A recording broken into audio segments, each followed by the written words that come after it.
The first time Varys saw a human, she expected hostility. She had been told that Earth was an unpredictable place, that humans were cautious around extraterrestrial visitors. She was one of the few cavalry, a species known for their delicate, almost crystalline skin, glowing markings, and large, luminescent eyes, who had been approved to live on Earth. But being allowed here didn't mean being welcomed. Varys had spent the first few months in isolation. Humans stared at her from a distance, unsure whether to approach. She tried to smile, but that only seemed to make them more uneasy. The loneliness became unbearable. Then, one evening, the heavy clouds poured rain over the city, and she found herself stranded outside a small bookstore, trembling from the cold. That was when he saw her. The human. "Hey, you okay?" His voice was warm, cutting through the chill in the air. Varys lifted her head. He had deep brown eyes and a kindness in his expression that startled her.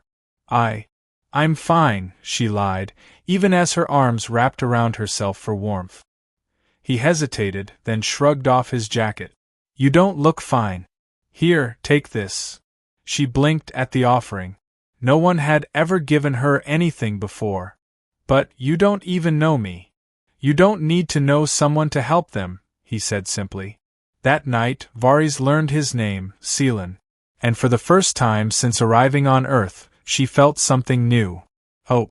Days turned into weeks, and somehow, Seelan became the one constant in her life. They met at the bookstore often. He would bring her new books, ones that helped her understand human culture. In return, she told him about her homeworld, about the cavalry cities that shimmered like frozen starlight.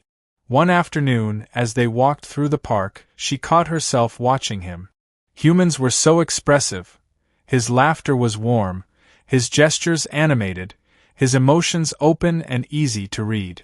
She envied that. "You're staring," he teased, flashing her a grin. Varys flinched. "I was just thinking." "Thinking about what?" She hesitated, her fingers tracing the faint, glowing patterns on her arm. "How different we are. How easy this is with you." Seelan tilted his head, considering her words. "Is that a bad thing?" "No," she admitted softly. "It's the best thing." They reached a small bridge overlooking a slow-moving river. Seelan leaned against the railing, watching the water below. "So, are you happy here?" Varys hesitated. "I don't know if I belong." "You do," he said without hesitation. Her heart stuttered. No one had ever said that before. Seelan turned to her, a small smirk playing at his lips. "You know, you don't have to be alone, Varys. If you ever need something, I'm here." The wind carried his scent, warm, familiar. She wanted to believe in his words, but a quiet fear lingered in her heart. Still, she whispered, "Thank you, Seelan." And in that moment she wanted to believe that maybe, just maybe, she had finally found someone who wanted her to stay. The closer they grew, the more Varys feared the inevitable. There was always a line between humans and cavalry. People stared when she and Seelan walked together. Some whispered. Others avoided them entirely. She told herself it didn't matter, that it was enough to have him beside her. But doubt was a slow poison, creeping into the quiet corners of her heart. One evening, as she waited for Seelan outside the bookstore, she overheard a conversation she was never meant to hear.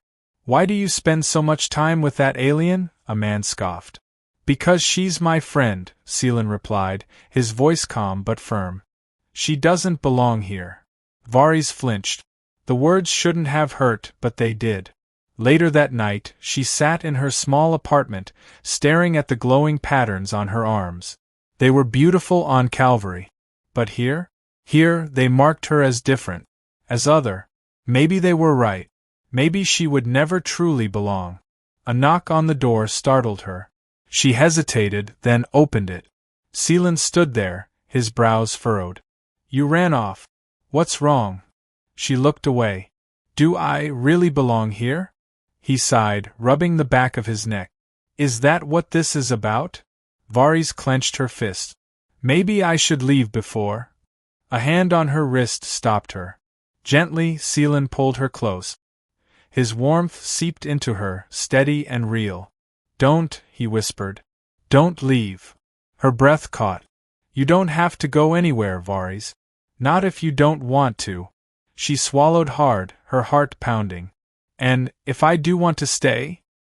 His fingers tightened just slightly. "Then stay."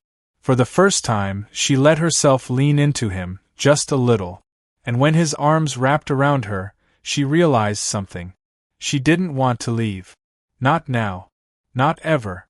The city lights flickered around them as they stood on the rooftop, the night quiet except for the distant hum of life below. Varys had never felt so human before, so alive. Seelan was beside her, his presence steady, grounding. He had become her anchor in a world that once felt so foreign. "Varys," he said, turning to her, "why do you think no one ever wanted you?"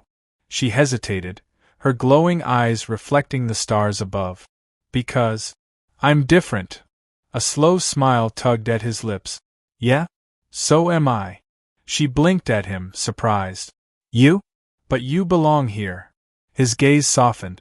"Not always. People judged me too, for different reasons. I know what it's like to feel like you don't fit anywhere." Varys stared at him, her heart tightening. "Then, how do you deal with it?" He exhaled, rubbing the back of his neck. "I found someone who makes me feel like I do belong." His eyes met hers, deep and warm. "You." The word struck something deep inside her. She had spent so long believing she was unwanted, that she had no place in this world. But here was a human, standing before her, telling her she was wrong. Seelan lifted a hand, brushing back a strand of her silken, glowing hair. His fingers lingered against her cheek, and something inside her melted. "You don't have to be alone, Varys," he murmured. "Not anymore." Her breath hitched. "You really want me to stay?" His grip on her hand tightened slightly. "I never want you to leave." A warmth spread through her chest, soft and aching in the most beautiful way. Varys, who had once been unwanted, who had once been alone, realized that she never had to be again. Because this human, this warm, kind, wonderful human, wanted her. And she never wanted to leave.